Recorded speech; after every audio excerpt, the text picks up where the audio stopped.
Myanmar da thokliba Irangsina Maram Oiraga, Manipur ki tongan-tonganba mapham da changshillakliba refugee sing, Ningthina Ngak Sennaba Chief Minister N Biren mari leinaba sing da Khanghankhre. Wafam masing ngasi Manipur lengak na sinduna ahanba Manipur Rifles ke banquet hall da pangthokhiba BJ Diwas ki thoram da Chief Minister N Biren Manipur lengak ki official amadi center amasung state force ke makok thongba official sing da Khanghankhibani. Manipur lengak ki minister MLA amadi police amasung civil ki makok thongba official kaya yauna pangthokhiba thoram aduda Chief Minister N Biren hai. Myanmar ki lalhau lup singe mathakta military junta na akan mamong da khut tharakpadage Manipur ki Kamjong district ta Myanmar macha kaya changjafam loduna leire. Haujik Myanmar ga tainaba Manipur ki behang amasung sajik tampak tasu Myanmar macha kaya changsillakle haibagi report amasung fangba maramna center amasung state ki force sing mikup nahom sing na leiba mathok tai. Oirakliba fibam masi tarai na loba chumloi. Haujik faubada Myanmar dagi Manipur da changshillakpa refugee ki masing ase lising taruk yaure. Myanmar ki irang ase kansillakpa maramna refugee changlakpagi chang ase hengalakpa yana lei. Refugee sing asigi biometric data lobagi thabak Kamjong district ta akan mong chathare. Behang amasung sajik tampak tasu lenga ki official sing thaduna Myanmar dagi lanjenarakliba refugee sing ge biometric data launaba mari leinaba singna athubada khongthang nakhatpiyu. Lanjenarakliba sing miyoibagi minungsi yenglaga matam kharagi oina changjafam pigane adumakpu makhoi sing ase khunda leita danaba akanba khongthang paikhatpadi mathok tai. Madugi damak border area da state amasung central force hena mikup nahom sing na leibagi chawna tangai fadaba lei haina Chief Minister N Biren makata na phungdokhe.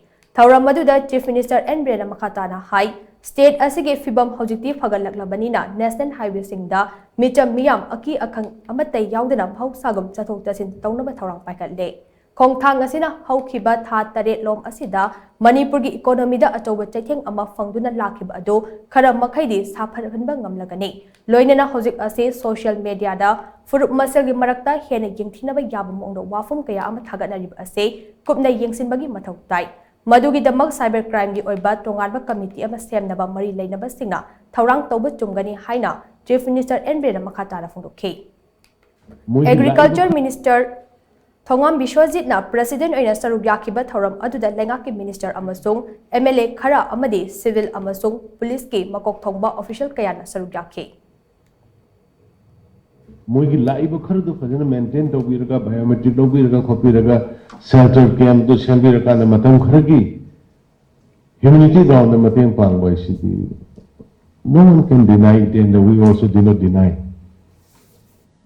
Akhona haibadi noi adu to na manu sanga khun da sun nu haibuga just temporary the later kan akhona we are going to provide we are providing foods, we are providing medicine, we are providing tent to stay, everything.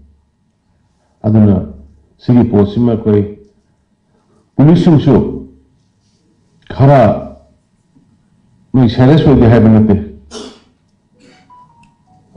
border area से नहीं देख रहे अलग कोई बा मथोक ताकनी हुई ऐसा है ना मधुगी हो ना आप एक मीटिंग कीजिए कुलदीप जी का आपका आईबी का भी है आईबी का भी इंफॉर्मेशन मिला होगा